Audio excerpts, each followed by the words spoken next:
video, I will give you 5 life-changing tips that will help you lose weight without dieting. That's right, without dieting. Unfortunately, most of the fitness gurus and coaches nowadays are focused on diet and exercise, and it works, but only for that 10% of people who have the will and discipline to follow this path. If you don't entirely hate your body and you're not fed up with yourself, it's almost impossible to put your body and mind through this much pressure for a long period of time to lose weight. At some point of time, we will fall off and we will give up on the journey. I'm making this video for those specific times that we fall off the track. Imagine everything's going wrong with your diet. Imagine you haven't been to the gym lately, or you haven't even started your fitness journey, and that's perfectly fine. These are 5 tips that you can apply right now. You don't have to wait for Monday. You can start from right now. I promise it will make you feel like you got your shit together and you can get started right away. If you're excited, give this video a thumbs up and let's get started.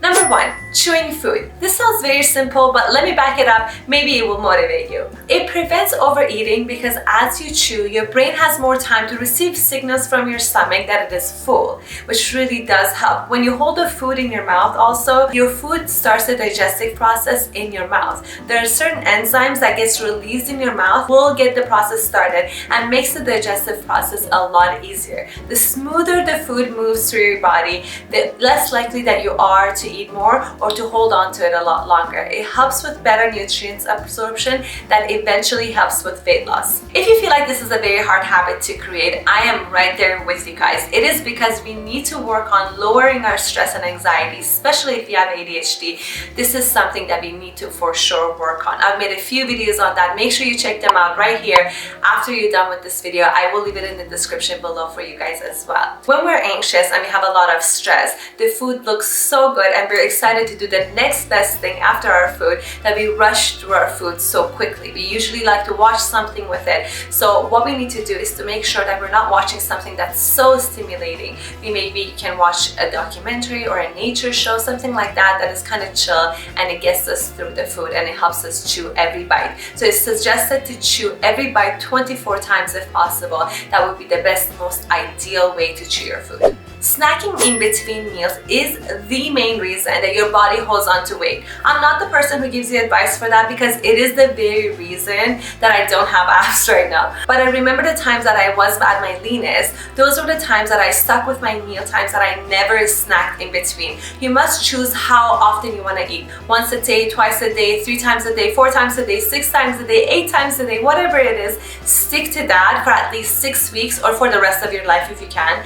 Your body is a machine. It wants to be efficient. It will adjust itself with the energy intake and your activity levels every single day. So if you can find that sweet spot to give your body enough energy to not to starve and never be lethargic either, that would be amazing. Stick with that. Number 3, changing your cooking staples. Minor adjustments like switching sugar to stevia, canola oil to cooking olive oil, or for example, cutting bread or replacing it with something that is whole grain or sprouted, or changing your pizza to a thin crust pizza, or not getting the dipping sauce on the side. I talk about all the details in my other videos. These changes can reduce your daily macros by 300 to 500 calories. They can have a huge effect on you going into caloric deficit or getting you closer to that. You're still enjoying all the amazing food that you're eating, but it's going to be a little bit healthier. I'm just going to put out the idea out there for you guys. I'm not forcing you to do it, but I think it's a great idea if you do. Open your cabinets after this video, go through all the ingredients and the products that you use on a daily basis, see which ones you need to replace, what are the ones that you have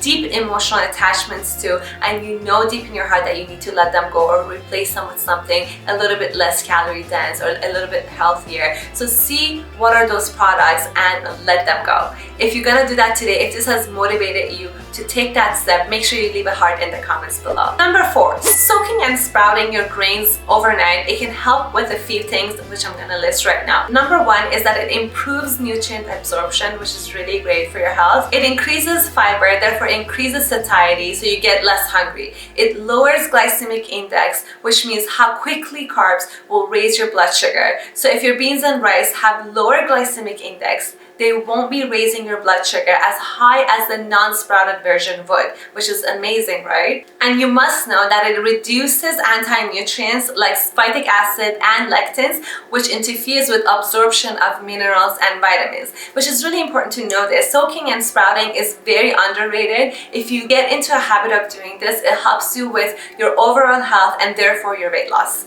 Saying a little thanks and thinking about our food before having it, it doesn't have to take long, but it really does help. It could be anything between 2 seconds to 2 minutes before you start digging in.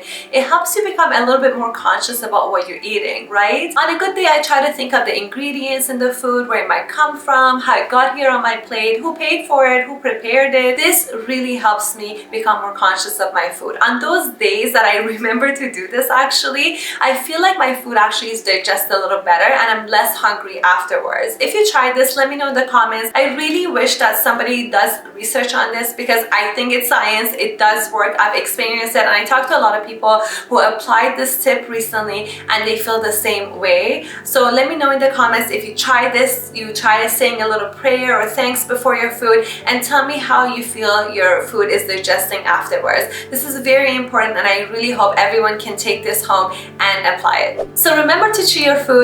Don't snack in between meals. Replace your cooking staples like oil, sugar, and bread, and make sure you soak and sprout your grains before you cook them, and say a little prayer or think about your food and thank your food before you eat it. If you love this video, make sure you let me know by liking it, commenting, and sharing it with your friends. Thank you so much for watching. Love you all. See you guys in the next video. Bye bye.